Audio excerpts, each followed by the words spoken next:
имрӯз дар шаҳри турсунзода яке аз рӯйдодҳои фарҳангии муҳими ҷумҳурӣ фестивалозмони ҷумҳуриявии телевизионии эҷодиёти халқ таҳти унвони Андалеб 2025 бо шукӯҳу шаомати хоса баргузор гардид.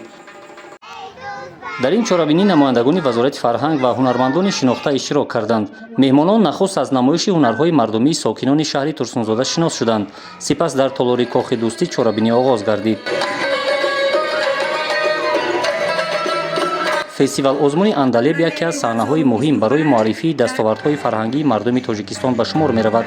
мақсади асосии он таблиғу ташвиқи анъанаҳои неки ниёгон, ҷалби таваҷҷӯҳи ҷомеа бахусус ҷавонон ба санъату ҳунари миллӣ, эҳёи чеҳраҳои нави эҷодкор ва таҳкими нақши ансамблҳою гурӯҳҳои бадеӣ дар ҳаёти фарҳангии кишвар мебошад.